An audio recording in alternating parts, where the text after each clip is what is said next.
Dear brothers and sisters, let us continue the book reading Voice Real written by Babaji Maharaj. Chapter Afflictions. The world is full of sorrows and miseries. Some are groaning under pain. A few are lamenting over the death of their dear ones. Others feel worried by poverty, ill health, and afflictions. There may be only a few who seem to be favored by fortune, but even they have their own troubles and worries. A poor man is worried at not being rich. A rich man is worried at not being richer. And a very rich man is worried at not being the richest. There is, in short, no limit to it. This is the routine course of nature. One who is born is in tumult and disorder because contradictions presented themselves the very moment he came into existence. Now, one who attaches himself unduly to them is found to be held fast in their trammels. If you ask him to come out of it, he will only cry like one who clings to a tree, saying that the tree does not leave him. Yudhishthira had very correctly said in reply to the Yaksha's question that the strangest thing in the world is that people see others dying but never think that they will also have to taste death soon. But my answer to that question would have been that though people see their own disorder, still they lie reposing on the unbalanced pillow. That is perhaps the strangest thing to me. Raja Bhartruhari, when awakened to godly thought, had a pillow to rest his head upon, but after some time he gave it up, thinking it not worthwhile. The pillow stands for support, the divine support, or in other words, reliance upon God, giving up everything of his own. Is it not the greatest value if it could be possible in ordinary grihastha life? How to remain constantly busy with divine thought while doing one's worldly duties? One might say that the two being contrary to each other cannot be taken up together. But that is not the case. It is quite possible and easily practicable if one takes it up in earnest. In due course, godly wisdom awakens in him and he begins to work with it in all his activities of life.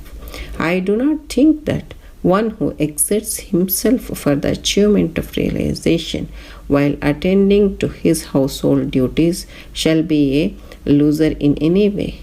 On the other hand, he will be soaring high with both wings outstretched on towards his eternal homeland. Here, Babuji Maharaj is discussing about the afflictions. See, this entire world is full of sorrows and miseries.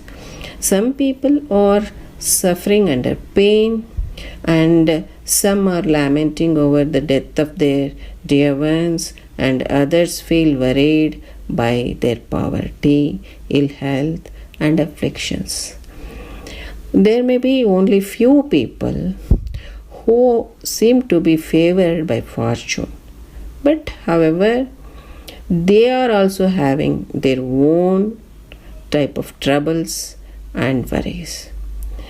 Here Babuji Maharaj is revealing the chain of richness. See, here a poor man, when he is worried of not being a rich man is worried of not being richer, and a very rich man is also worried of not being the richest. So, there is no end or limit for this, because if a poor person struggles for the bread and he aspires for little richness, and when he becomes rich, again he aspires for being richer, and this chain goes on continuing and there is no end for it. This is the routine course of nature. So one who is born in this world is in tumult and disorder because always contradictions they present themselves the very moment a person come to this existence, or this entire existence was created. So those contradictions were presented. Now, if one who attaches himself unduly to these worldly things is found to be held fast in their trammels, that is, the clutches, and if anybody asks them to come out of it, then they cry like a person who clings to a tree, saying that the tree does not leave him. That means we people, we invite the miseries because of our undue attachment to these worldly things, and again we claim that we are caught by miseries, or we are targeted by miseries. See, this is the poor state of condition, or this is really a pitiable condition. And here Babaji Maharaj is saying about the story of Yudhishthira and Yaksha.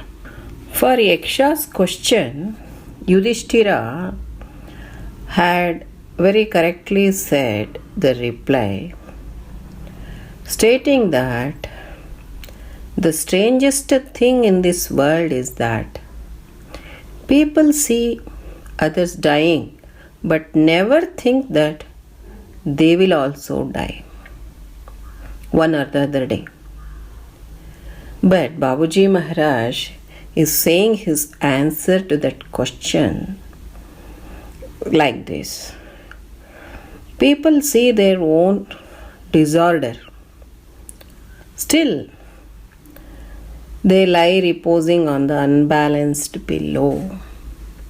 They rest on the unbalanced pillow, though they see their own disorder.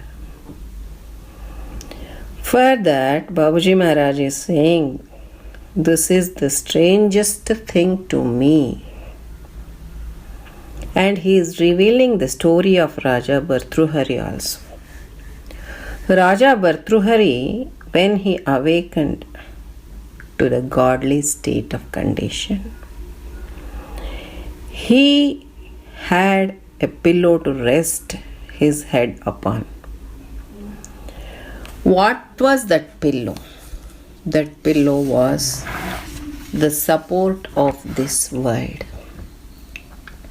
But after some time, he gave it up, thinking it not worthwhile. Why? Because he took the support of the divine, that is God, and he relied upon God, giving up everything which belongs to him. Babuji Maharaj is asking us, without giving up this world and being in the Grihastha life only, if we achieve that highest state of condition, is it not of the greatest value? Yes, it's really having the greatest value, being in this Grihastha ashram only if we attain that highest state of condition.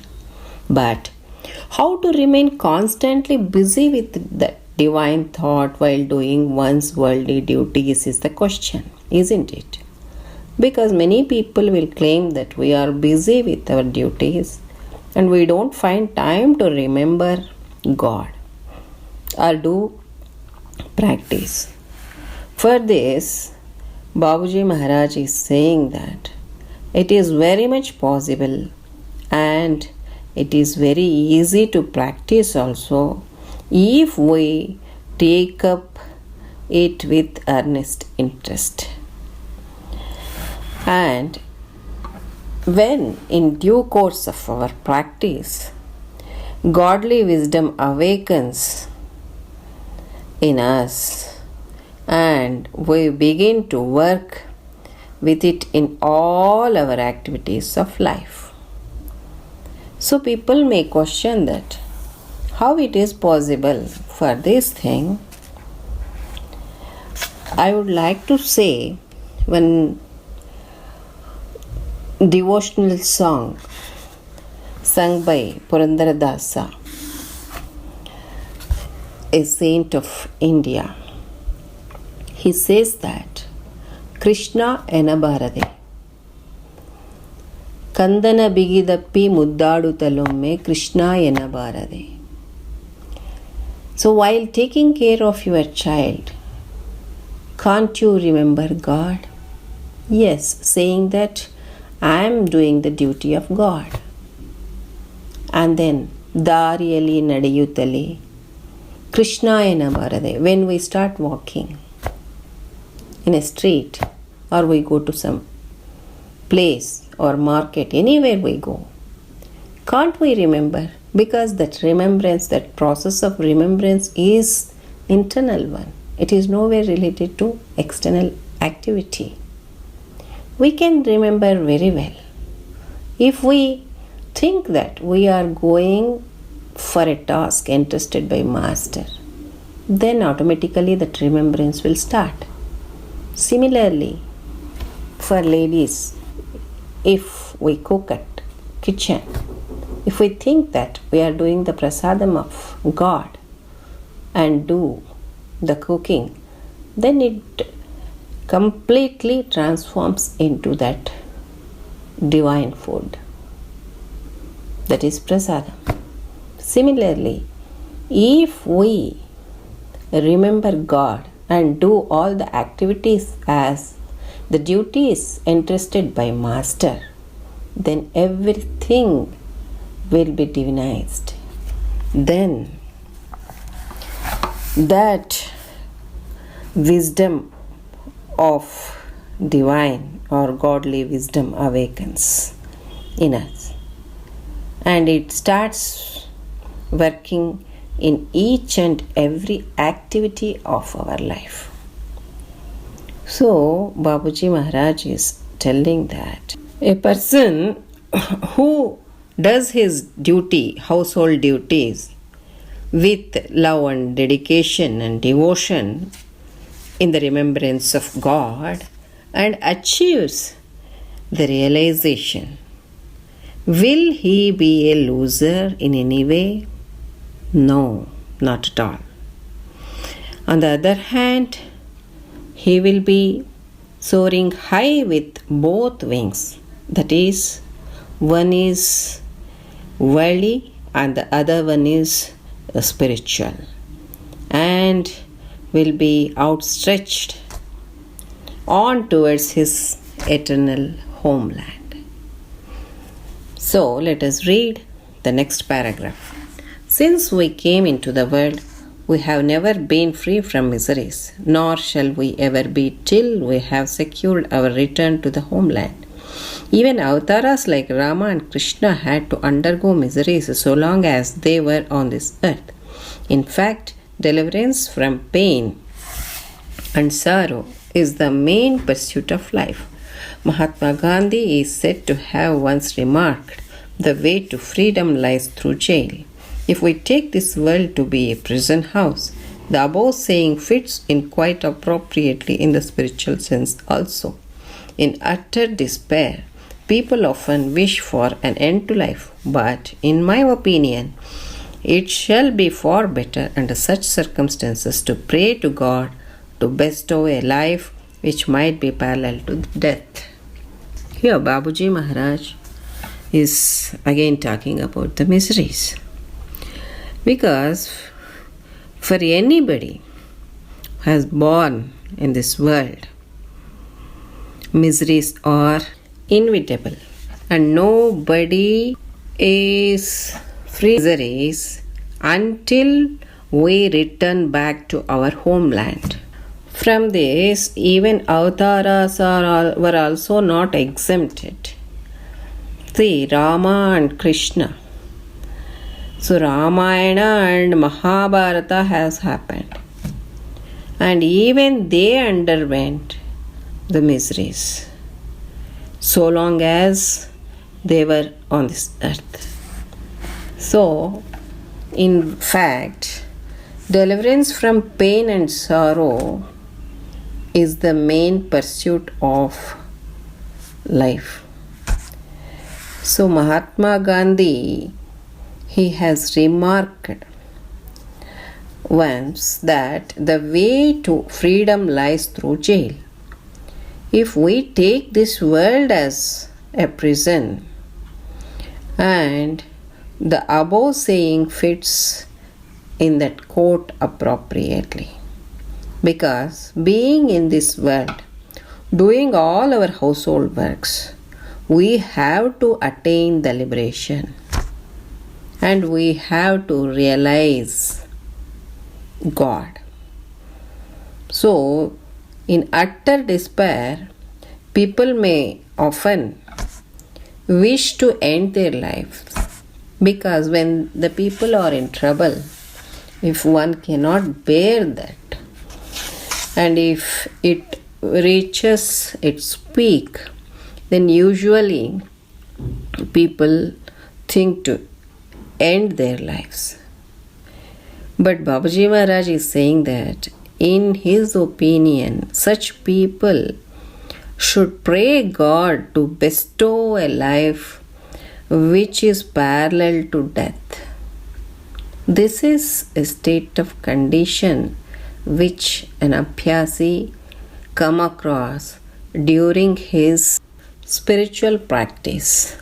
I want to share my experience in this regard. I too had underwent this state of condition. During that period, I was very much eager to embrace the death. So I was totally restless, and always that feeling of death was persisting in me. Day and night, the same condition. When shall I go and embrace the death? That was my condition. So then I called Pujya Raghavendra Rao Sahib, and I revealed my condition, and also even I wrote it in a letter to him. So I told him, this is my condition which is very much unbearable. I am unable to bear it. I want to die. So he told that, you think that you are dead and gone. You just think that you are dead and gone. You are nowhere here now. After listening to his words, slowly my state of condition started changing. And again it switched over to further state of condition. So this kind of experience many of our abhyasis might have come across by the grace of our beloved Master Babaji Maharaj. So dear brethren, we had a divine satsang today, and Babaji Maharaj has revealed us so many truths of our life. So let us inculcate all these aspects in our life and try to transform it according to the expectation of Babaji Maharaj. With this, I conclude today's satsang. Let us know more aspects in the forthcoming satsang. Till then, I take leave. Pranams. Namaste.